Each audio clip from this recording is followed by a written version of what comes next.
Welcome everybody, particularly our international visitors.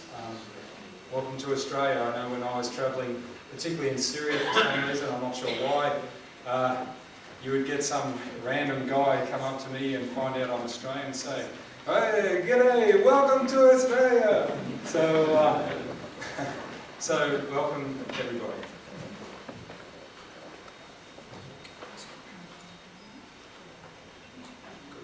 I'd like to start by thanking Nuffield and Horticulture Australia, as well as the Australian processing tomato growers who've really given me an opportunity of a lifetime to explore the subject of irrigating with saline water. I'll get into some detail as we go along and why I think that's important. I should thank Helen really, because she's sort of led into land use, and my subject really does sort of touch on water use to a certain degree. So a little bit about me. As Andrew kindly said, I'm in southern New South Wales. I'm farming with my father. We farm a series of properties that makes up about 800 acres. We farm the usual suspects, a little bit of wheat. We also produce a little bit of hay from time to time when opportunity is there for us. And we have a small Angus herd as well. But the business's focus is really on producing 3,500 to 4,000 tonnes of processing tomatoes. Half of those tomatoes are actually processed with saline water, which is somewhat advantageous for us because there are some issues dealing with the saline water. But this groundwater is great value to us because back in 2009, when we were really in the depths of some drought that had been going on for nearly a decade at that stage, my salinity levels were rising, but we were in the Murray-Darling Basin where I'm situated. We got a zero allocation of surface water, and so you cannot believe the value of that groundwater to our business to maintain our productivity during that time. Of course, like I said, there's some issues dealing with saline water, and so Nuffield's certainly given me the opportunity to explore that so I don't get more of this. Can't make a hell of a lot of money out of a tomato like that. And this is Ibrahim. Ibrahim and his brother farm just outside of Dubai. They've got a small little veggie patch outside there, and I've got a lot in common with Ibrahim. Ibrahim's groundwater is also becoming more and more saline. In fact, I've got a lot in common with a lot of farmers all around the world. This is a photo that I snapped. We're in the Jordanian desert, just on the border of Iraq actually. And that is actually a farm. And if you were living out there, would you answer that question, is any water good water? I believe the answer would be yes. But of course, as I've said before, there's some issues with salinity. So what are those problems with dealing with saline water? You don't really need to be Einstein to figure out it's got salt in it. It tastes really good on your fish and chips, but if you're a plant, it's not much chop at all. It's confusing. There's almost 4 different ways of measuring how much salt you've got in your water. Today I'm going to talk to you in DSM. You don't really need to understand that to any great extent. All you need to know is the bigger the number, the worse it's going to get. The closer we get to 40, or once we get over 40, we're into the realms of ocean water. The other problems with salt in your water too is it's expensive to remove. And like I said, if you're a plant, it's not too much chop. Also in the background you can see I snapped a shot there in Imperial Valley in California. It's not too good on your soil structure either. But I have actually seen landscapes like that rehabilitated, and I visited areas that actually I snapped photos of wonderful lucerne paddocks, and there's really no point showing you those because they look like the lucerne paddock I had just down the road. So one thing the United Arab Emirates has got, they've got a lot of sand. In fact, they've got heaps of sand. In fact, a lot of the Middle East, they've got sand bothered planting. The one thing they don't have though, of course, is they haven't got a lot of water, and the water that they do have is usually Ceylon, and these are the sort of areas that I wanted to go to, because these guys, although they don't have a lot of finance behind them, they still have to deal with this problem on a day-to-day basis. And I was really interested in how these guys get by. Of course, United, where I was in a picture just like that, just down the road, you wouldn't believe the beautiful cabbages and white radishes that these guys were actually growing in such an environment. Now that's been irrigated under saline water. One of the main issues with saline water, or salinity generally, is that you require drainage. You require drainage because you don't want salt building up inside your root zone, and that's actually what sand gives them. They're actually getting away with cabbages I wouldn't rate very highly as being a salt-tolerant plant, and yet there was water going on there that was like 7 DSM, that's pretty substantial. A cabbage typically wouldn't handle that, particularly in a clay-type soil. The other advantage that they get with this too is, of course, they're not spending a lot of money on installing drainage. So it's fairly cost-effective.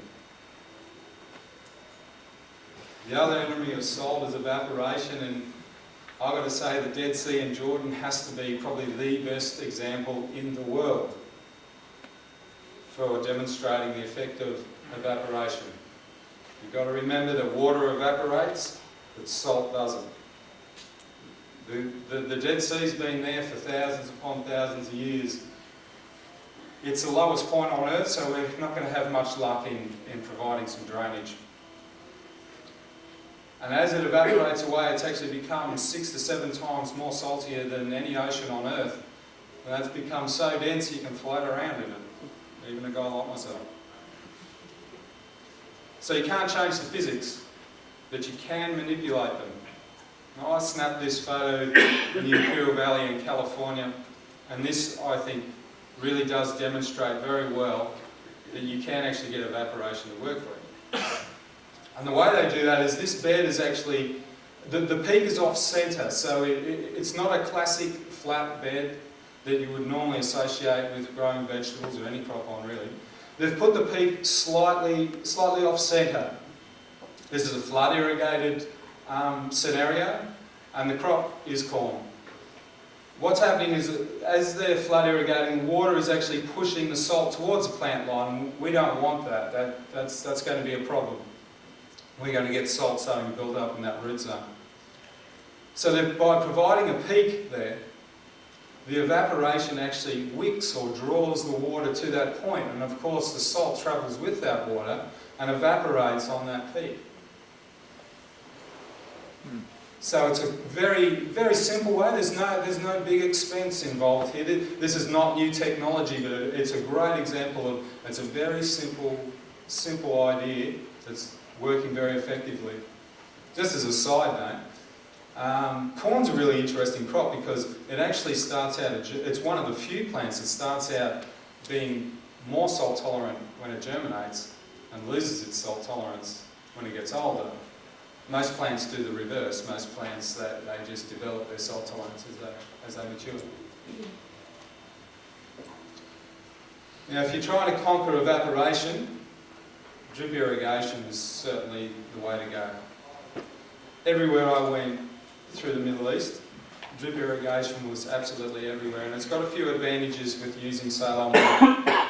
It's also got a few advantages just generally using fresh water, to be honest. You can set up a system on uneven ground. You don't need to do any laser grading or levelling of any type. In California, it's the same deal. There's quite a few grants going on at the moment. There was actually that particular system was being set up. There wasn't even power to it, and they had tomatoes in the field already established. But there was certainly a lot going on, and of course, in Israel. This is a shot I took down near Yotbata, down the southern end of the Negev Desert. It's the home of drip irrigation. They probably have a 95% adoption rate there now, and they're usually running at about a 90% water use efficiency as well.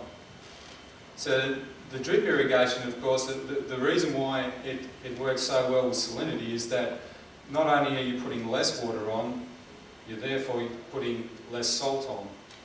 You're also getting a lot better control of your root zone.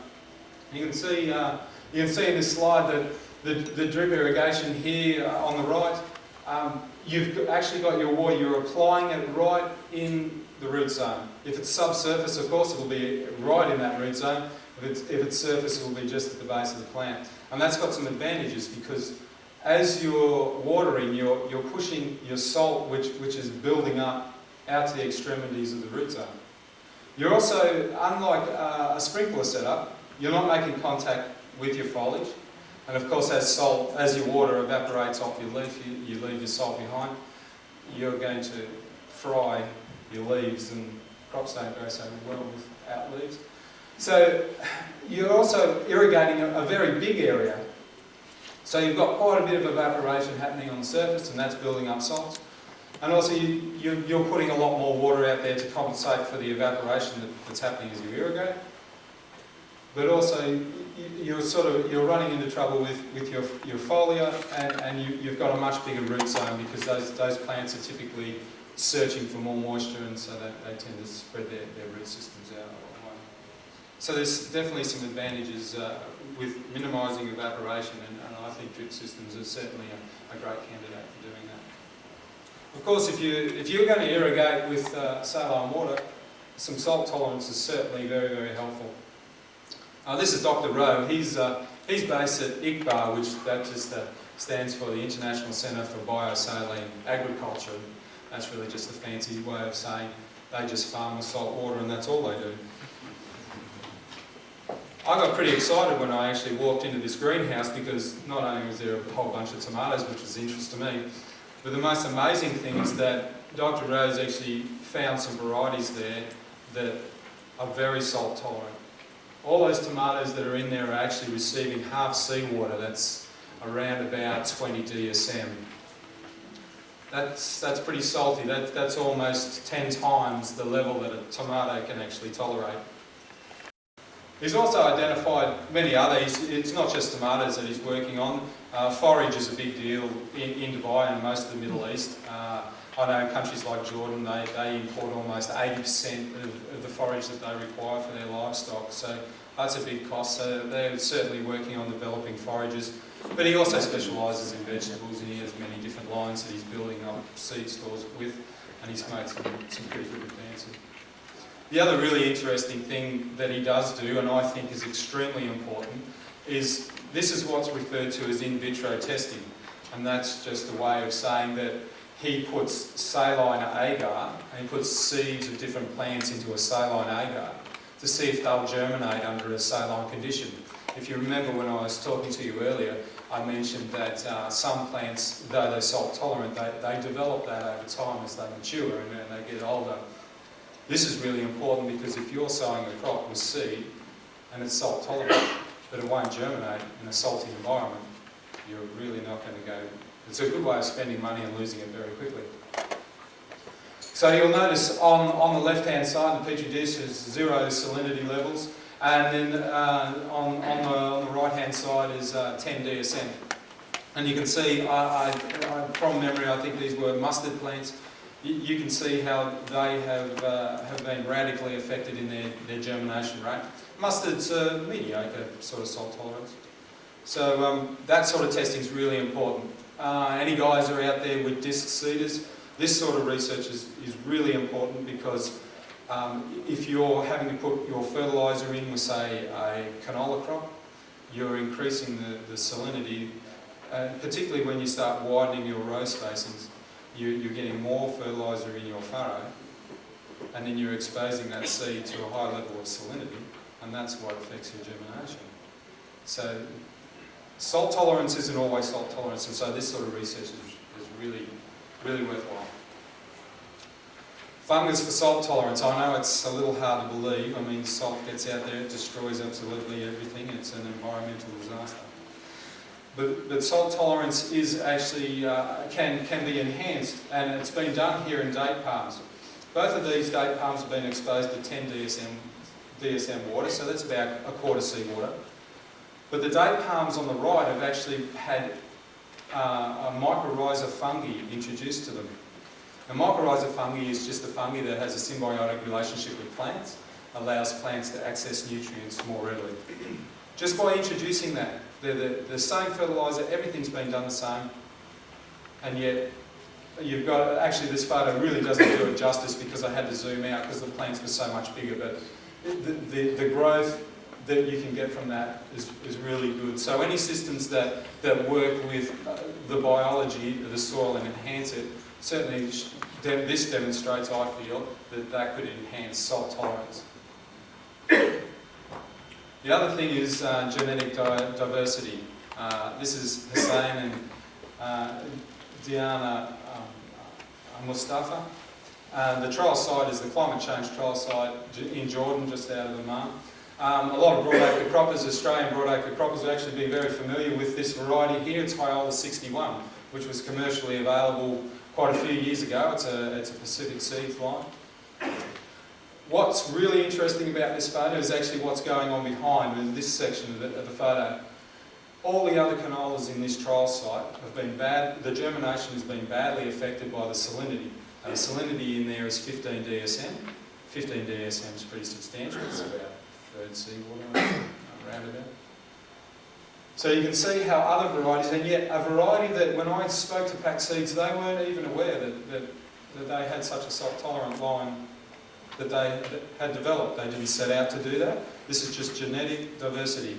Obviously the crosses that they had done had produced a fairly salt-tolerant crop. What led me to question this photo, and this is what really I found even more interesting, is there's no way of making a differentiation the difference between varieties. So they're both, in this example, they're both canolas, and it's the same as the tomato example as well. They're both canolas, but one variety's obviously doing very well than the other. So that's just genetic diversity. But if you're a farmer and you're looking at a Ceylon paddock, but you don't want to change your rotation, you need a market. Canola, you've got a market for canola. You'd really like to know which is the salt-tolerant variety if you suspect that you've got paddocks that are Ceylon. What's that got to do with electromagnetic surveying? Well, we'll get to that. Electromagnetic surveying it's pretty simple. It's been around for many years now. It basically measures the electrical conductivity of the soil. The more salt you've got in the soil, the more electric conductivity you get. So you can get a map like this. It's generated off a GPS. Just drag a unit behind a four-wheel drive, and for as little as $7 a hectare, you can generate a map. And actually, these maps are actually used for seeding rates, for variable rate seeders. Also yield data, you ground truth to certain, you locate different points in the paddock that are showing up different electrical conductivities, do some ground truthing, and you can start to really see what's happening in your paddock. What I'm going to get back to with the genetic diversity is that if we've got this technology to map any paddock, we don't have a system in place that actually can focus more attention on more salt-tolerant crops. So if you've got it, this is actually on my property, and this area here, we use these maps to target gypsum application and target saline areas. But I can't target a saline variety to that map to get the best yield I can out of that environment. So I think that's lacking. There's usually a general description of a species, canola, tomatoes, they're generally this salt tolerant, that salt tolerant. But it's not, it needs to be more specific on varieties because there are varieties out there that can actually take that next leap.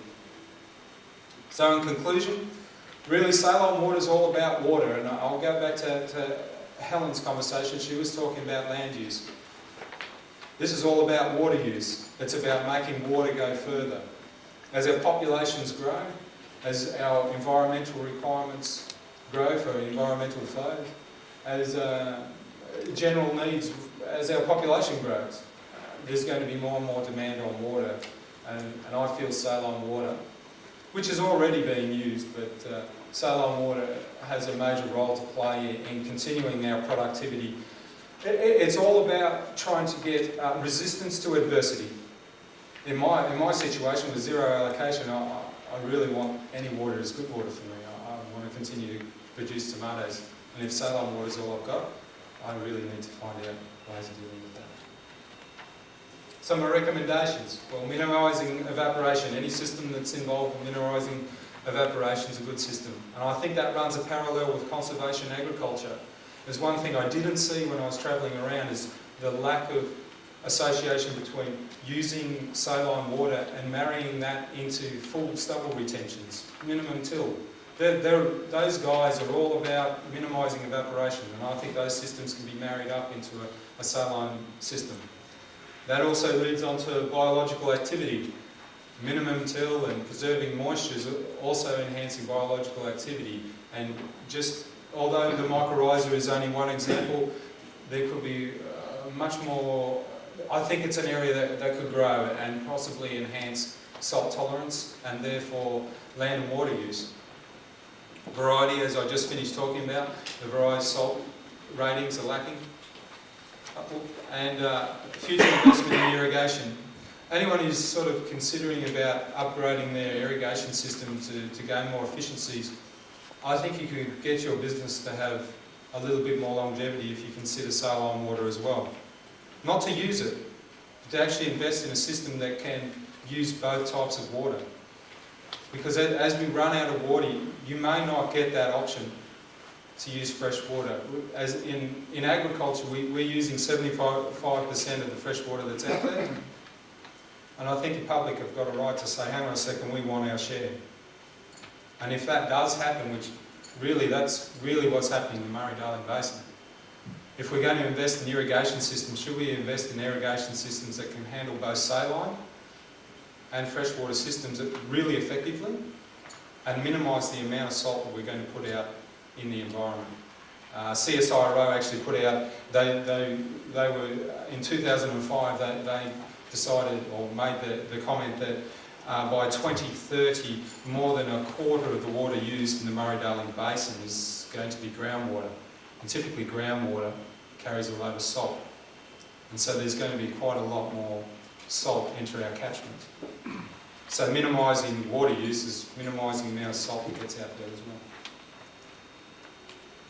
To my GFP group, great bunch of guys. Cheers to you guys. And made my experience really worthwhile. I can't rave about these guys enough. They've become, all of them have become very good friends, and we had a great dynamic in our group. It was a wonderful experience, and I'm glad I got to share it with such quality people. But by no means should it be undervalued the contribution of my family and our staff and looking after the place while I'm travelling around having a great time on the other side of the world. Particularly my wife, who has really gone above and beyond in looking after me while I'm travelling, but also looking after the business while I'm away. The end.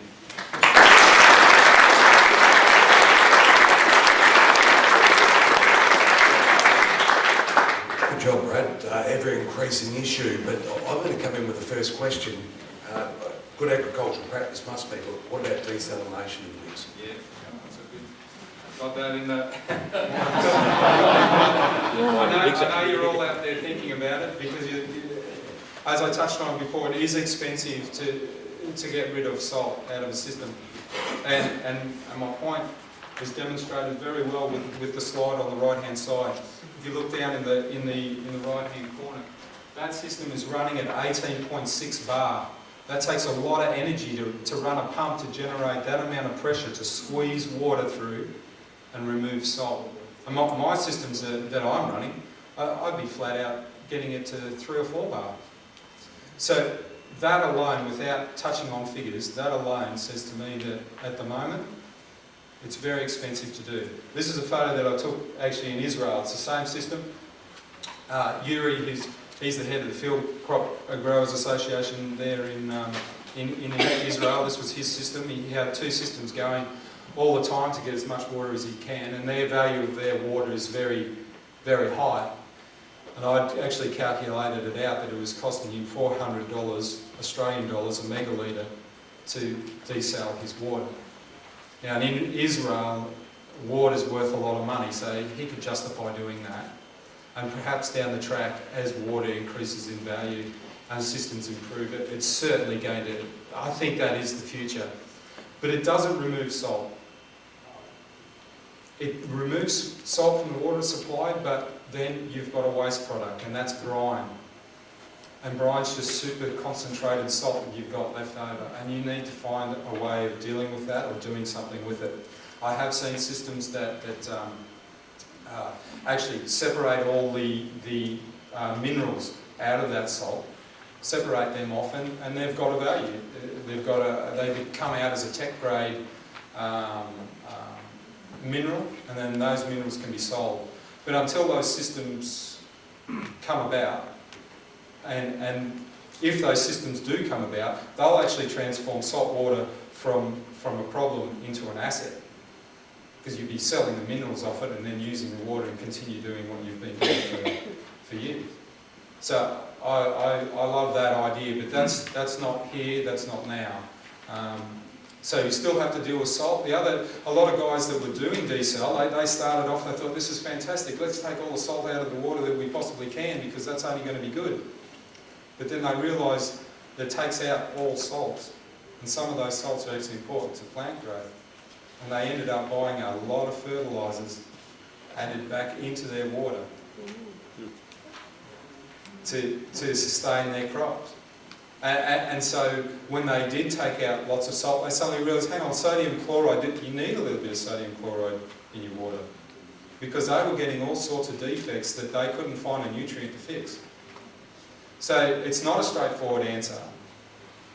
So that's why it's important to understand what's going on. And until these technologies become a little bit more cheaper and they become more, I can say, sustaining as far as utilising the waste product that they generate, I think just working with your soils and maintaining your soil health is important. Well done, Brad. Thank you.